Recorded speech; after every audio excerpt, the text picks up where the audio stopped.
So again, going back to the salary, your own salary and how much money that is, right? That's a very tough call, guys. And this is very strategic, and it got me thinking a lot. Then let's talk about logistics, right? Well, back in 2015, I knew I wanted a newsroom, but then after pandemic, do we still need a newsroom? Do you still want to, there are pros and cons in having, a place to go to. It could be more expensive, but it also could bring your team together in a better way. And then some logistic questions: how often do you publish, and how do you promote in social media? And I mentioned before, are you going to travel? You need a translator? Do you need, no, any other logistics that might be around? And how about the tools? So yeah, some people, and I like people, you mentioned that, the computer, cameras, cell phones. I don't think people mention cell phones. That's a big discussion in some newsrooms today. Do you pay for your personnel's, well, cell phones? Maybe you do, maybe you don't. Maybe the person has its, his or her own cell phone. And what do? You pay for that, the time they spend using the phone? And a TV, I mean, even if you're remote, will you buy a TV for each one of your reporter? Would you do a cable TV for each one of them? And yeah, and how about those tools? Adobe, like really, I don't know any journalist had, can do, well, we can use Canva, that's right. But, you will probably need to pay a tool. And then before we move to the next step of things that I thought you would forget, maybe you did not, I want to say that when you're trying to build something, you have to have 3 quotes for every single row that you have in your spreadsheet. And when we're launching something, we tend to reach out to our friends and see, well, hey, how much do you think a reporter needs to be paid? But don't. Be strategic. Go to the market. Ask people you don't know how much money a reporter with this job description needs to make. And how much money, how many designers do you need? Do you think I would need? And how much money would I pay them?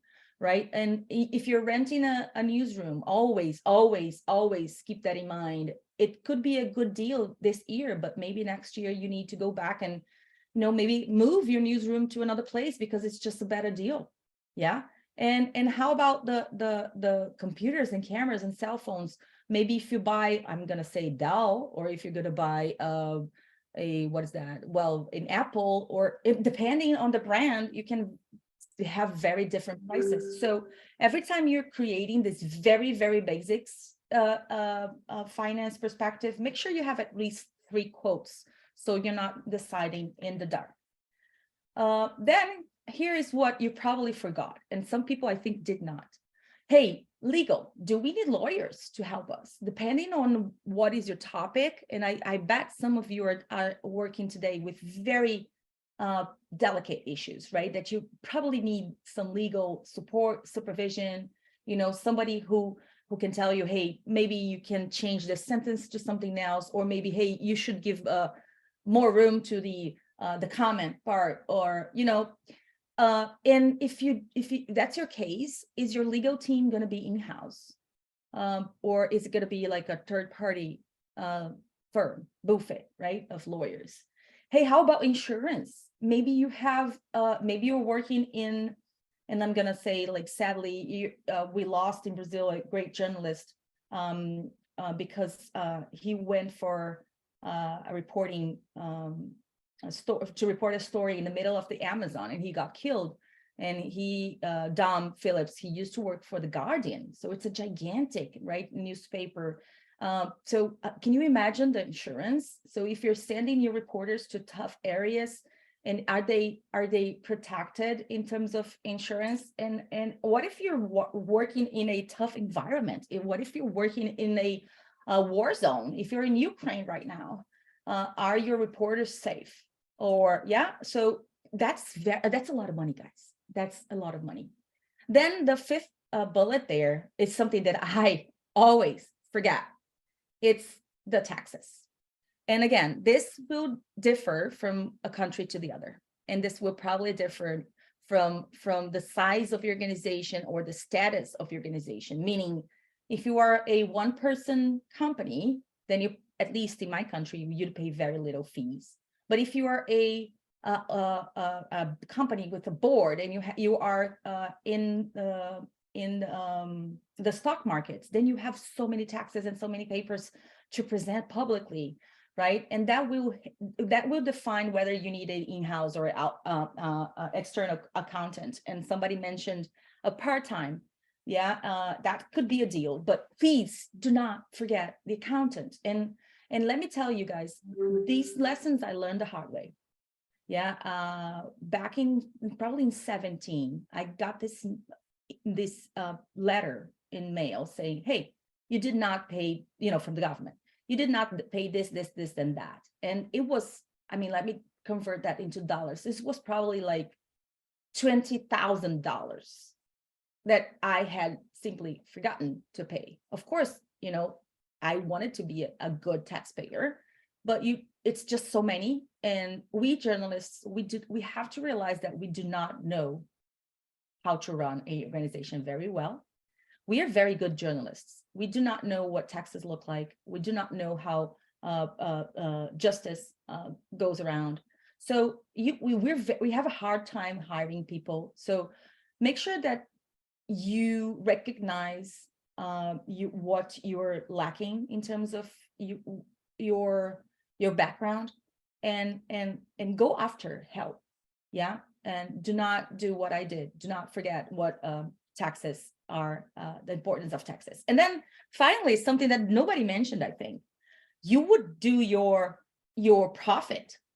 How much money do you want to get beyond the cost, right? So yeah, of course you are running this place, but and you have so many beautiful things, many stories, but then what is it? How much money do you need to keep the boat flowing? How much money do you need to make extra every month so you are in a better position than you were the previous month, right? So you have to think about your return of investments. The ROI is it's another pool of letters that helps us here. What do you want? And then you have to think, are you very ambitious? Do you want to do 100% profit over everything that you do? Or do you just want 1% is fine? I just need to get this going because I love this so much. These decisions will take time. Sorry, I needed some water. Those decisions will take time and will take lots of thinking. Yeah. And while doing this, I would strongly advise that you have a board of people, just like I have here, Renata, Leo, Adriana, a board of people who will help you navigate this gigantic spreadsheet and navigate you, put together how much money you need to keep floating, yeah, in a safe way. Again, guys, Elevate is a program that is aimed to help journalists become financially sustainable. So if you do not take these conversations very seriously, and if you're not eager to change your mindset and to actually wear the managerial hat, and if you really want to just stick to your reporting and your editing, wow, that's going to be very, very tough. So I truly hope that the Pre-Elevate is it's making you think about everything else you do not know or you have not been doing that you should do. Like really, when I say should do, I want it in bold and red, because there's no way a organization, and well, I would say any, but let's focus on news media organizations, can become sustainable if you don't think about all these things. All right, so here's what I bring for you, this concept, managerial accounting, right? This is a very boring, and I never thought I would ever give a talk about this, but I truly believe that I'm the living proof of lacking this. Yeah, it was extremely, extremely hard for me to make my organization float until the day I understood that, well, first, I need help. I don't know. I cannot handle all the positions in the organization. we truly need to be able to identify, measure, analyze, and interpret financial information. So if you're not capable of collecting, analyzing, and talking about that information, you're probably not going to make smart decisions in your operations. And I know you've heard this before, and I know you're here wanting to learn, okay, how do I do this, right? We're going to get there. But please, this is this is an invitation that comes from my heart. You have to believe this is important and this is vital. If you do not think money, you're not an entrepreneur. You cannot run a thing. You have to think money every single minute. Yeah. So let's take a quick look at the questions that you have. So before I move on to like some hands-on, how to introduce my news business to the world for skill enhancement, fundraising, and network. Nish, we're going to talk about that in a minute. That's one step ahead, right? We're talking about how you build the finance part of your business in a smart way, so you can actually learn from it and extract good information from this. Once you do that, then when you have good information, then this is how you plan your outreach, right? You cannot think about outreach before. And again, guys, something that it's very, very common here at ICFJ, every single program that is dedicated to, supporting entrepreneurship and sustainability, we always have this joke that says, well, the first call, it's usually people thinking about how their logo are going to look like, or what's the name of their organization. And they spend so much time thinking about the logo and how beautiful it's going to be and who is going to be working at this. And they leave for the last minute, very last minute, the conversation about money, when it should be the opposite. You heard Rishad last week saying, if you do not have a market fit product, then you're in bad shape. Okay, now, Thomas, how about also thinking about your target audience? They are the main sources of your storytelling. Who are they? Yes, Thomas, I think this is, you're ready for Leo Stamilo's session next Tuesday. Yes, that's so true. And then Esteban, yeah, you have the 1 million questions, how you can get the money to pay all that. I know, but then before asking for money, you need to know how much money it is. And maybe you realize that, well, no, this is a zillion millions money and nobody would do that for me. And then you have to shrink your idea. You have to be realistic. If you're planning a newsroom with 10 reporters, 5 IT people, that is big. That's too big. You're not going to see this. And Renata is telling me that you guys don't see each other's questions. So, okay, I'll just keep reading out loud, and I promise to fix that for the next session so you can see each other's questions. And there's a comment from Lucy. We're exactly in this point with our local startup, just without the millionaire. Okay, cool. We need money for salaries for 3 journalists, 1 social media managers, costs for IT support, IT tools, accountants, some free resources for freelancers. Wonderful. Well, again, I hope the next slide will be a very good start point for you, Lucy. And I'm glad to see that you're in the right spot. If you have that data and if you know that all that, you're ready to find your millionaire. And I'm fingers crossed. Okay, and I see. Okay, let's just jump to the next slide, which is something that, well, okay, I want you guys to say hello to your PNL. And here is a round of applause to Adriana Peña, who actually has this. I'm not sure I understand. Oh yeah, Alexa, you will not understand this. So there is the link there. I don't know if we cannot share that in the chat. So guys, if you can scan this, you're going to open a page. It's a spreadsheet, and you're going to be asked to make a copy on your computer. This is a template that Adriana Peña put together after all her time in consultancy. And she developed this very basic profit and loss spreadsheet. So let me tell you, this is the Bible. And for those who are not Christians, this is the whatever book you use to guide your lives. This is something that you have to keep track every time, every month. This is your best friend in management. Yeah. I hope the scan works. And if not, I hope you can see the link again. Chris, we can send to them afterwards the session. Okay. We can share the link. Okay, guys. So yeah. So again, the link and or the QR code will send you to a spreadsheet that you will need to create your own copy. Yeah. So that is something that's I cannot let you, of course, touch the original template. So you have to create your own copy in your own computer so you can play with it. But to make sure that this is just not a template that you will work out by yourselves, I broke it up in a few steps so we can work together on building your most important document from now on. And I would love to know in the chat who already has a P&L working. Let me know if you already have one. And I'm wondering if there is any CFO.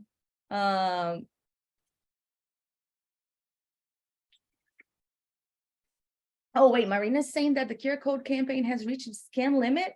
Oh, I didn't even know that there was a scan limit for the QR code. Oh man. Okay. Well, we will try to figure this out, Marina, and we will send the link anyway on a further email.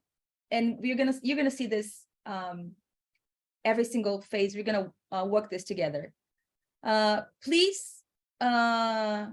Okay, Monica says that, Monica, Rusule, you guys have a P&L. That is so cool. Okay, so I'm gonna just move forward and okay, now you're gonna say, oh, I hate Chris. Oh my God, you did not show this in this session. Oh yes, I did. And this is how it's gonna look like, guys, if you're serious. Yeah. So, well, welcome to those who managed to open the template. This is what you're seeing. Those who did not manage to open, this is what you will see as soon as you get our links. And I'm sorry for the scan. I thought there wasn't a limit, but I learned that the hard way. This is the top part of your profit and loss. So first thing that you have to do, and I love that part, is when you forecast your incomes. Like, oh, okay, who gives you money, right, to do what you do? And you're going to see on column A that some important information. In the cell 3A, you're going to see that we're talking, first we have to decide our currency, yeah, and the exchange rate. So that's a very big call. If you're working in a let's say a organization that is cross country, right? Then you have to pick something. You have to decide, and this needs to be clear for everyone who is participating in this work. Then you're going to list all your incomes. And then Adriana made a wonderful work here. She actually listed several of them. And I wonder if you have others. We're talking about the sponsors, right? So you have direct sponsors. You have advertised sales, people who just do a banner on your site. How much money do they give you? Yeah. And well, then you come from the automated advertising sales. Like, do you get money from social media? Do you get money from YouTube? Do you get money from TikTok or from Google ads, right? And then you have your audience revenue. Some of you do have subscriptions. Yeah. Some of you have memberships. Some of you are doing crowdfunding. Yeah. So just go over, we're just talking about column A. Yeah. Just list all your incomes, right? And then you have, I bet many of you have donors and grants, which is a problem. We'll talk about that later. Think about all your lists. And I wonder if there is anything I'm missing here in incomes. So we're thinking people who pay you directly. Yeah. So the multimillionaire would probably be here. People who pay to advertise on your product, on your website, on your podcast, right? People who pay to read, so your audience, right? Membership, crowdfunding, and grants you get, or donations you get to run special projects. So this is the forecasting, or your how you start, how you get money. This is money entering your organization. And then let's just make sure that we understand that every forecast needs to be monthly and yearly. Yeah. So I know you're going to say, Chris, I'm in March. I have no clue what's going to look like in October. I don't care. This is a forecast. A forecast is a place where you will have mistakes, but you have to do your best guess. You have to work very, very, very hard to try to get a wonderful forecast. So let's say, how would you forecast how much money you get in ads in October? So there are a few solutions here. Maybe you can take a look at previous Octobers, right? How was October 2022 and 2021 and 1999? Yeah.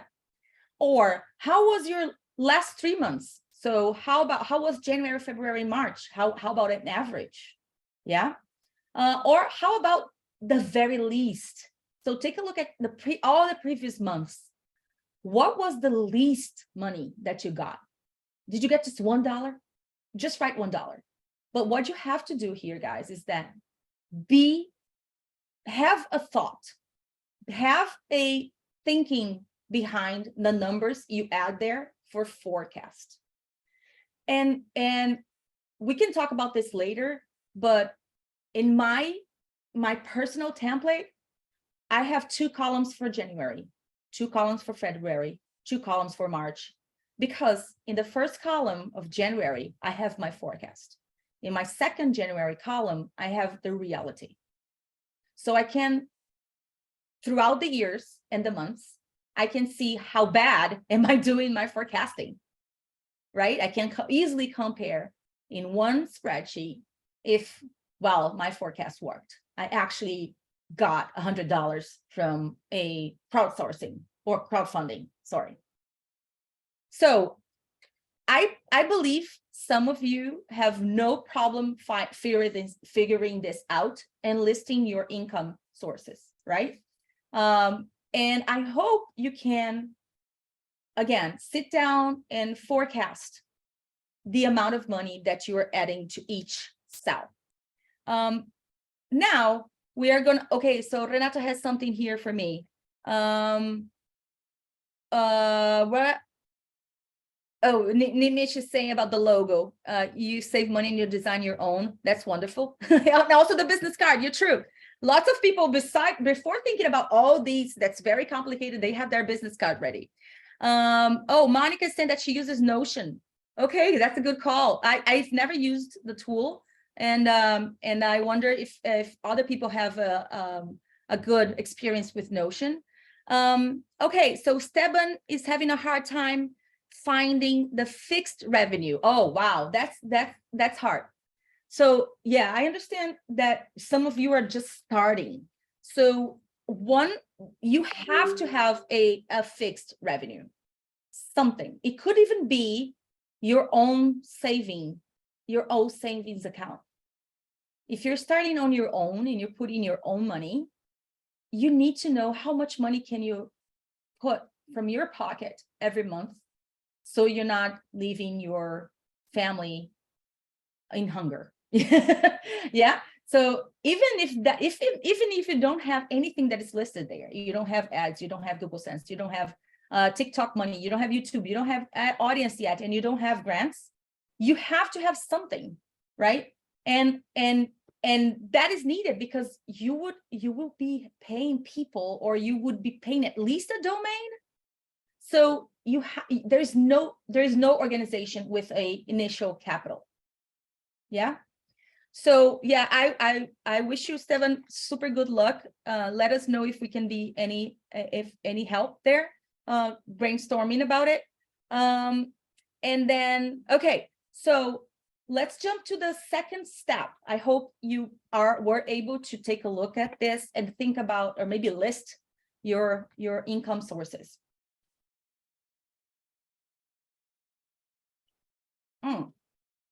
Now it's the boring part, guys.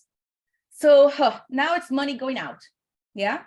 Remember, what we're doing here is that we are building our profit and loss statement, our P&L. Yeah.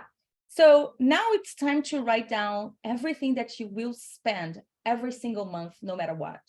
Yeah. It doesn't matter if you're doing well or if you're doing bad.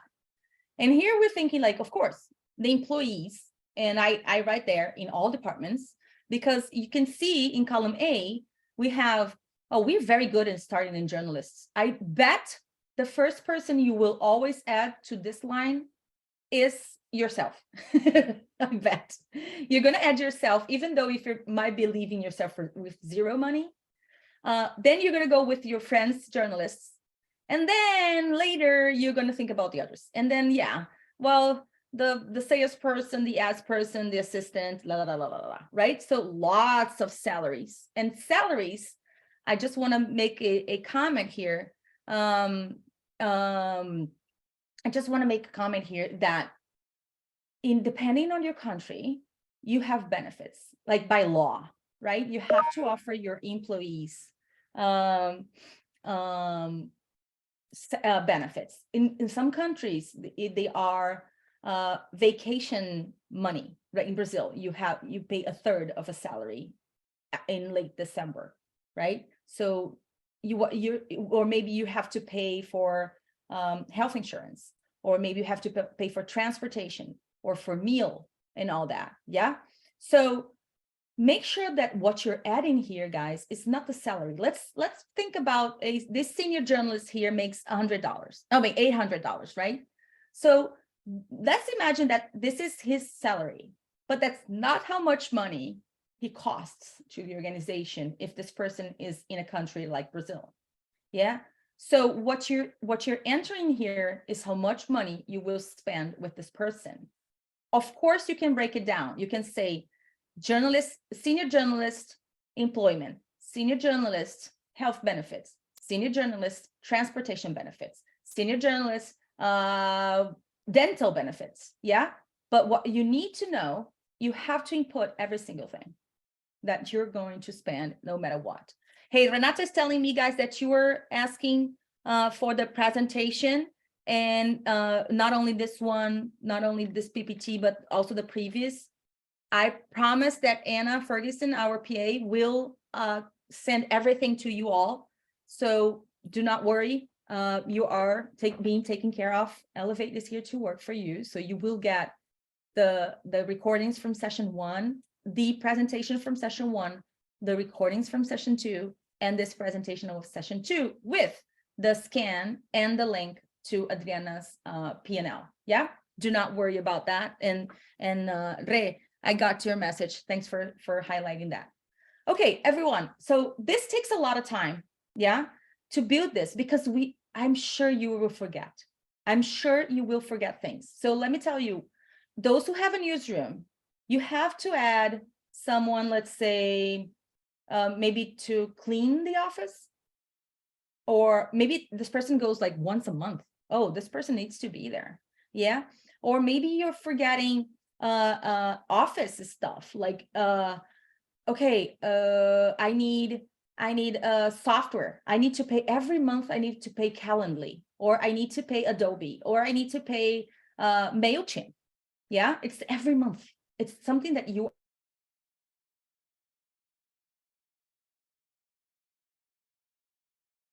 the worst part, because then you realize how much money you are losing, and you think losing, but you're not. Oh, I get the information that my internet is stable. Re, are we good? Can you hear me? Yes, it just like for a minute, but you're back. Oh, okay, great. Yeah. So again, guys, this takes, and I'm gonna repeat this so many times. This takes a lot of time, and this takes a lot of thinking, and it needs help. You will probably not be able to do this by yourself. And I'm going to emphasize again, make sure you have a board of people that can help you. Somebody who can take a look at your spreadsheet and say, wow, you forgot this and that. Hey, maybe your forecasting is very low. Oh, why? Wait, you're trying to hire someone for $10 million. That's too expensive. You need time, rationale, and to explain your math, and you need someone to supervise you. Yeah. Okay, let's take the third step. Okay, let me take some more questions. I do not get the previous recording. Oh, you're gonna get this, Chris. Yeah, everybody's saying about the recording. Okay, I just mentioned you some questions here. Is it advisable to leverage partnership if you cannot afford to build a business alone or can't raise funds needed? So you mean, I'm not sure if I understood your question, Amandi. If you're thinking about, starting a business with a partner, even though you don't have any money, if that's your case, that was my case. So my multimillionaire had money but didn't want to work, and I had no money and I wanted to work. And at the end of the day, my company is there, kicking and alive, and it went from 4 people to 35 people. So if that's your case, I would say yes, but be smart. Pick a partner that really works. Pat Roberts, can I start an independent newsroom even without the millions at hand and progress as things move on? Oh yeah. Oh, come on, please do that, Pat. But one important thing there is all this rationale that I'm introducing here, all the finance thing, please have that. And guys, when I said before that we have to have all the columns and including the year, I'm thinking that you have to do that every single year. And your organization might start with 1. I just said that mine started with 4, and now we're 35. Can you imagine how many times we updated our P&L? Like really, it's been what, 8 years? And I think we've had like a zillions of copies of our PLNs, because suddenly you just have to hire more people or fire people or create a department or to launch something new. So the P&L is your daily friend. Yeah, you will, Pat, please, yes, do this, but have the MVP, the minimum, I can never say this, minimum viable plan. Product, yes, there you go. MVP, minimum viable product. Right. So this is you by yourself. Even if you're doing an MVP, a minimum viable product. This is a mess in English and Portuguese, guys. So this is why it's so hard for me. You have to have the finance thinking. And Mercuria is saying, what is the basis for forecasting? Do you have any real indicators? I think that blindly we cannot forecast. Okay. Yes, you do have. So one thing that I believe will be explained later in Elevate is benchmarking. Guys, who do you want to be like? If your organization is very successful, right? Who do you want to become? And how much money does this organization or this person spends? What's the salary this organization pay? Do your reporting at least with one benchmark, at least with one of your inspirations. Okay, that's quite important. If you don't have an inspiration, so you're just the first person doing something ever, yeah, you have, for example, let's say salaries. You have, if you're in the United States, you can use Glassdoor to kind of find out the average of salaries in a position in a city. Yeah, try to pick data, use data to build your data. Of course, it's hard, yes, but yeah, you have to. I mean, it's not easy. I'm going to repeat, it takes time. It's not really easy. And you're going to need, as you remember, 3 quotes for everything you are going to add to your spreadsheet. Yeah, I'm not kidding, guys. This is a lot of time. Just to give you an idea, it took me 8 months to put together, because when the millionaire asked me how much money I needed, I had no clue. And he looked at me and said, you're starting on a bad foot. Let's meet again once you have that spreadsheet.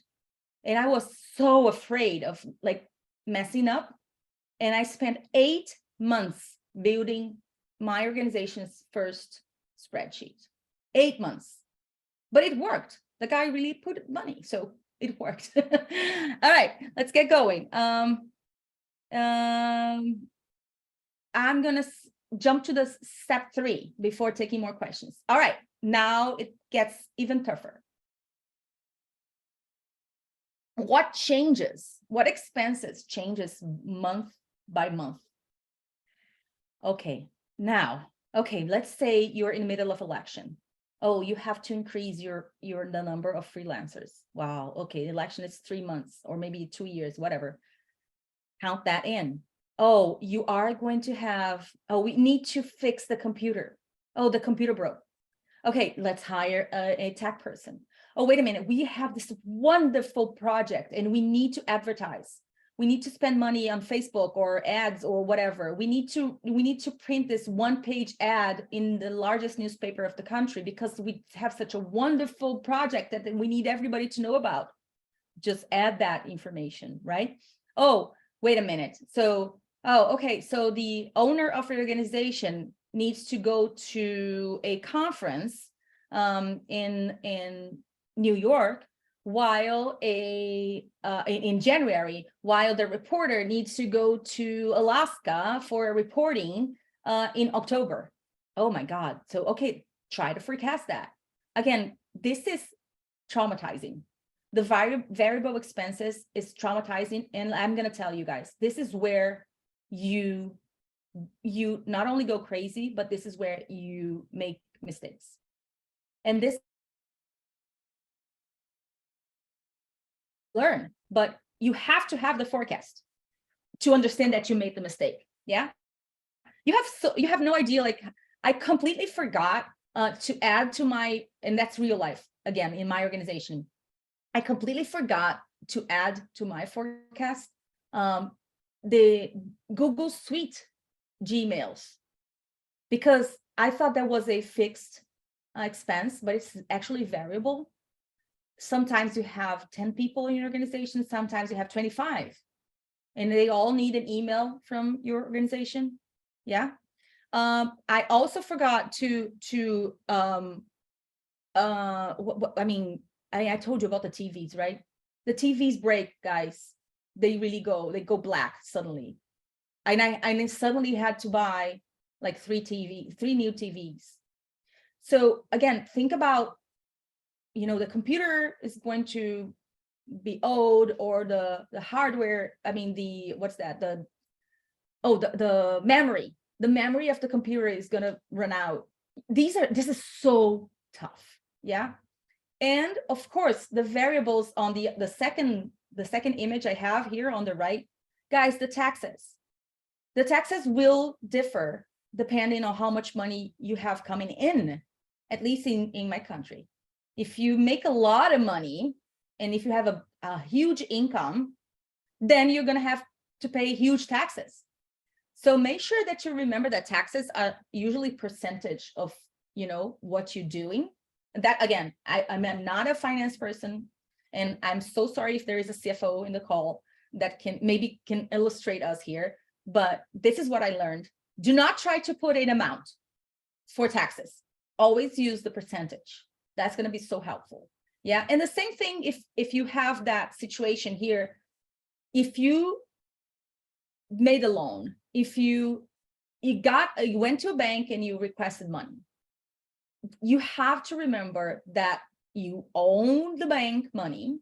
Yeah, because you're just starting a thing and you own your bank money. And well, they do also have interest rates. So guys, this is very, very tough. And I strongly advise you to do not do this by yourselves. Again, be humble, ask for help, hire an accountant to supervise this part of your P&L. Yeah, this is very, very tough. But again, this is where your P&L, just so you understand, we are in the step 3, right? You have to do step 1, step 2, and step 3 to get your major P&L ready. The odds of making mistakes in step 1 are very low. In step 2 are, let's say, middle, average. In step 3, it's gigantic. The amount of mistakes that you're gonna have here is just gigantic. And don't feel sad or mad about it. This is you learning, because if you do this like 2 years, 3 years, then on the 4th year, you're much better. And again, for me, it's been 8 years and I still screw up. But I think I'm getting better. at this. So do not fear these things. Okay, more questions here. What about expanding depending on your incomes? I'm not sure I understand your question, Steban. Not sure I understand that. So Blue says, do you think it's less expensive to make use of freelance journalists and other staff? Could this be better options for startup? Oh, wow. That's okay. Then depends on your country and depends on your labor laws. It could be very cheap to hire freelancers, and maybe you do not need to pay for their insurance, their transportation, not even their computer. But depending where you are, you can be sued because you've been, with this freelancer for 9 months, and this person can go to a court and say, well, actually, I've been an employee. Depending on where you are based, this is a smart decision. Depending on where you are, this is like puts you in very high risk. Vinicius Oliveira, balancing a team can be a daunting task, of course, especially when journalists are faced with making strategic decisions in areas outside of their expertise. Perfect. Such as marketing and data analysis. Having junior people implies continuing to make decisions in strategic areas, and that's not easy. I completely agree, Vinicius. And here I am. I mean, I'm 43, but I feel like I'm a junior person in everything that I'm telling you today. And because this is never ending lessons. Yeah. And it's really, really tough. Could the accountant do this job? I mean, check your expenses. Yes, Rousselet, I think it's Marie. Yes, I would strongly advise that you take your P&L to an expert, or again, to a board. Can I run entirely with freelancers, consultants? Oh, Dio, is that you, Dio? Hey, good to see you. You could, but I just said that you, depending on where you are in the planet, then you are in risk of labor problems, right? Peter, as a nonprofit newsroom, how can sustainability be guaranteed beyond grant dependency? Oh, Peter, that's the 1 million questions. And that takes me to the next slide, Peter, because you're probably thinking, all right, Chris, I'll spend my entire time doing this spreadsheet just for you. But then what, right? Why? Why do you need this? And here's the magic, guys. And I'm so happy that you're still 124 after almost like an hour. This is based on that crazy spreadsheets. That's where you get your insights from. You can only understand your business from a sustainability perspective if you have a P&L. Yeah. And it should be the forecast and the real thing once the month or year is over. So I'm just gonna go over some information that you can extract from Adriana's wonderful P&L template. First one, I think, Peter, it touches what you said. When you list all your incomes, you are going to very easily see your dependency. Yeah. And then you're going to see the percentage of your dependency. And that's very strategic. So situation among fact checkers, which is my universe, big dependency on big techs, Meta, Google, TikTok. Yeah. That is quite dangerous, because if tomorrow these companies just stop caring about fact checkers, then you have to just suddenly lay off half of your team, or maybe more than that. There are some fact checkers with 90% dependency. So here is first strategic and managerial information to extract from the data. You have to know the percentage of what is coming from where. If that's not clear from you, I understand that, Peter, you have it very clear that it's coming from grants. Then you have to sit down and say, what is the strategy here to lower the grant and increase the others? And then asterisks here. You might say, well, I don't have others, so you better create them. Yeah. Or if you say, well, I have others, but it's 99% versus 1%. Well, you are in big trouble. How about you can create a third income? I would say, like, from lessons I've learned, the more lines in income, it could be very little. It could be like 2%, 2%, 5%, 5%, 10%. the better. Avoid being dependent on 1, 2, or 3 income sources. Look for more than 5. Make it your goal. It's not easy. You're going to laugh at me. You're going to say, ha, ha, ha, ha. Yes, Chris, I only get a grant. Yeah, but you have to have a plan. This is management. You're never happy with what you have. You have to use your brain in your team to be better. Yeah. And I know Pat, I said Peter, but I think it was Pat. I'm confused now. I know you're probably thinking, well, I am an NGO. I'm not looking for profit, but you have to look for sustainability. These are different ideas. Okay. Then another insight that you can have, you should have, and you will have your cash flow. You need to know how much money is entering and leaving the organization for so many reasons. Let's say you just need to know, for example, let's say you got now $1 million in grant, but you're not spending. You have to know how much money you will spend out of that $1 million in a month. Let's say you're going to spend 200K. Yeah. What do you do with that, the extra 800K? Maybe you can invest. Maybe I would never, put on a stock market, but if you're in your country, the stock markets are wonderful, or maybe you can buy gold, or maybe you can invest that money. Yeah. You need to know the cash flow, how much money enters and leaves your organization, so you can understand how much money you need on your pocket to easy pick up and pay, or, so the whatever is exceeding that amount, you can be smart and you can play with investments. And then the third one, the dark blue there. Okay, when you have the P&L, you are going to see where you're spending too much. And here's a real life situation that happened to me this month. We learned that we're spending too much money in health insurance. I turned 43, so I'm old. My health insurance just went from one level to another level.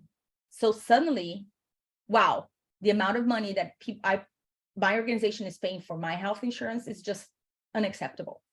So you have to go out in the market and say, okay, let's find a better, price for health insurance.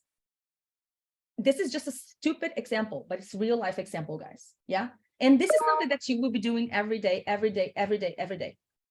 then the very last one, which means sustainability. Taking a look at your P&L and knowing everything that I mentioned before, you will be able to know how long can you last.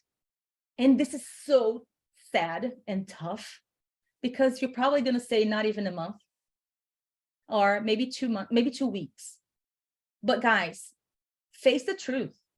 You are managers now, and you're teaching. I mean, you're leading a organization. You have to know, if all goes bad, if all goes south, this is expression in English I just hate so much. If everything goes bad, when will you close? Because you have to be ready for that day. Yeah. And when would that happen if everything went wrong today? When would I have to fire 30 people if suddenly my organization lost all its incomes? That's such a hard question. And you cannot know that answer if you do not have a P&L. Not at all. Yeah. Tough one. But I hope this here gives you a good reason. And again, guys, these four insights are just 4 out of zillions. But what I wanted today is to say, please pay attention and believe in the need of your P&L. Yeah. Okay, some questions here. Re, help me out. I'm lost in the questions. Okay. So someone anonymous saying, a major challenge we are having is getting competent personnel for the marketing, sales, and business development team. Is there anything we should do differently? Oh, wow. That's an HR question. I'm not sure I am the right person to answer this. I just wonder if you have an HR person in your team helping you pick the personnel. If you do not, again, recognize that you're doing it poorly and reach out for help. So Gaspard from Burundi, how can I help my staff to increase incomes while just a small team is expected to do it for the whole team? Oh, so as I understand, Gaspard, you're thinking like your sales team are the ones bringing money to pay everybody else's salaries. Well, so that's what a sales team do. I mean, that's it. If the, I'm just trying to imagine your situation, Gaspard, here. You have a sales team working on selling a project, yeah, and a journalism project. And they say, well, why am I doing this? Well, you're doing this because these guys here who are actually the ones making it happen, they need to get paid. And if, watch out this, and if these guys, the journalists, aren't here, there is no product for you to sell. So you're also out of here. So I quite don't understand like this issue. I think you might need like to get a conversation going internally in terms of, we're all one thing. We're not different teams. Yeah. And Renata's telling me this needs to be the last question because we're almost out of time. For 35 employees, besides financial discipline, what would you say helped you succeed? Well, many nights without sleeping, lots of crying, lots of desperation. But first of all, the feeling that I could do it, the feeling that, and I'm just going to connect here with what Richard said before. I knew what I was offering was needed. And I knew that my only barrier was to make it very well and be very clear about what I was doing and why I was doing, because my product was a market fit and it was needed by everyone who I spoke with.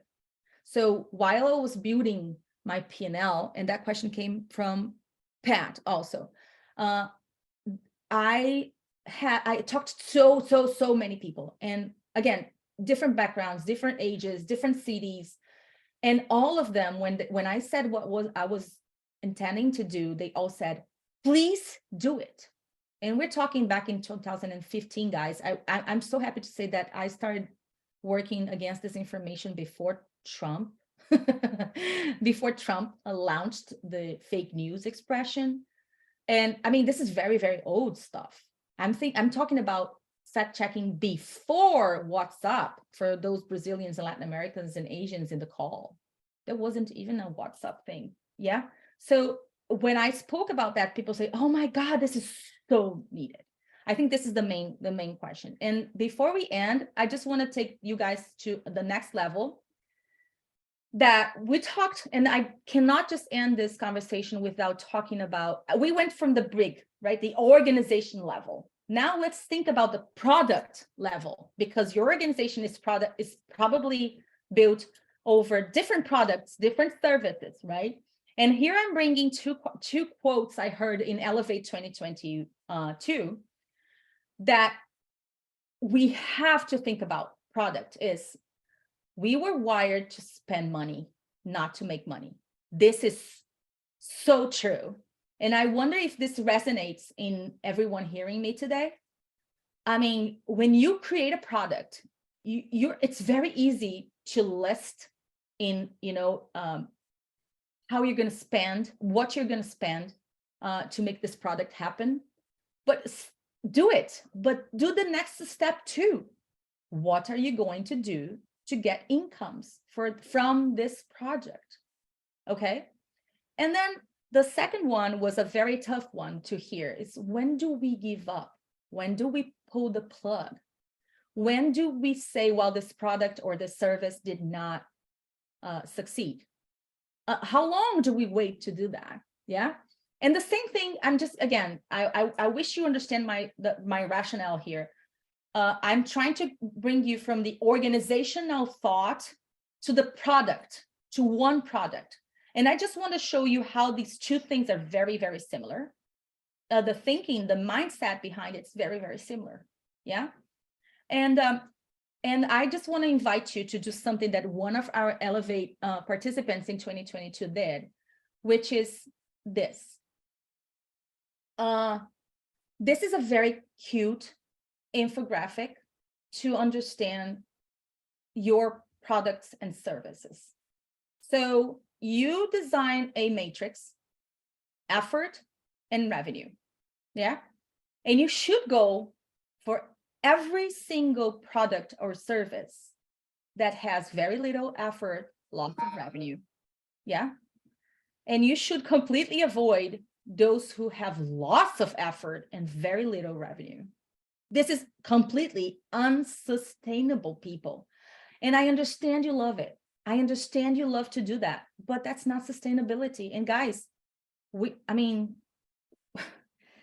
not here, just to do what we love. We are also trying to pay our bills and to pay our employees and to make our brand succeed. So, just, be humble and say, well, this is not working. Just let's kill it. Yeah. And then the dark blue and meat blue is, well, the dark blue is quite easy. No, drop it. It's nothing. You're not doing, it's very little effort and very little revenue. Why are you even talking about it? Yeah, just give up. Yeah.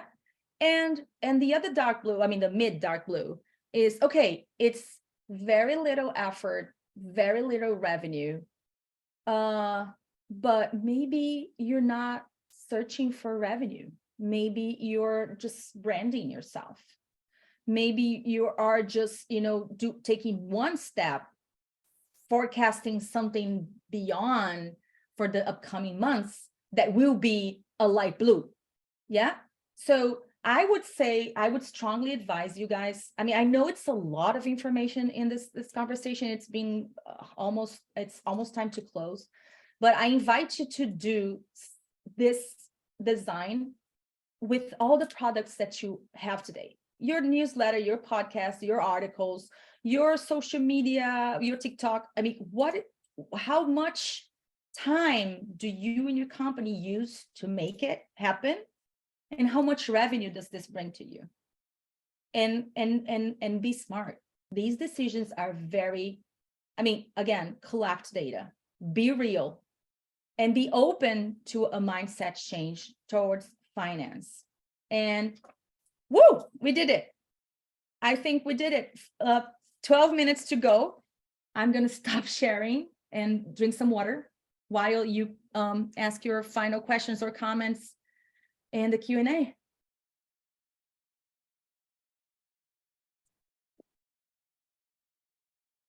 Oh my God.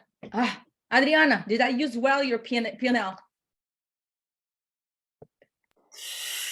Yeah, absolutely. And this is, as said, this is just a template. The formulas are, try to simplify. But one practical advice, try to get someone that that knows Excel. So you don't have to go through the pain of just validating formulas and things like that. That's a great advice, guys. If you are a manager, you do not know Excel, learn Excel. That was Elevate #1 class. People hated it because they all knew Excel, but so I hope you all take Excel courses. Yeah, I think anything else? That questions, anything else? I think we're done. Anything else, Ray? Oh, I see Damilari saying it's fantastic class. I'm humbled to read that. Thank you so much. Mriga saying that in addition to finance, it seems like we also need a crash course in team management. Yes, we all do. And those who will be in Elevate with us will have 2 workshops with HR and HR team. Guys, this is crazy. And I see also Natalia Viana saying that she has trouble firing people. I do too. And I mean, we are journalists. We did not learn that. Nobody taught us that in our university, right? What else? Chris, I highlighted in blue some questions. Can you elaborate on the role of the board? Oh yeah, sure. I'd love that. Okay. The board can be very tiny or very big. And it's up to you to decide the role they're going to play. My organization currently has 3 boards with different members. Yeah. One is, I'm going to start with the easy one, editorial board. Someone who's going to say, you know, your last article is terrible. Or, oh my God, you are so unfair. Oh, you forgot this source. So this is like, I love talking to them because it's like journalism to journalism. Yeah. Oh, I have a hard time. I mean, it's very easy to discuss with these people. Then I have a ethical board, which is where I take tough conversations. Like, should I get money from this organization? Or should I write about this? Or how should I, what is the best way to approach this topic? Oh, we just made a huge mistake. What's the best way to like excuse ourselves, like apologize, right? And then we have this third, which is the business, right? The business is the one I hate because they keep asking me the tough questions that I never have answers. And how do you build them? So I try to be as diverse as I could. So I have 1 engineer, I have 1 teacher, and I have, well, my organization CEO. I have a digital strategist person, and I have an HR person. So 5 people, completely different backgrounds with completely different views of the work I do. And of course, the HR person does not know anything about the P&L, or very little, but you know, the digital marketing person and the engineer person, they're there to help me out.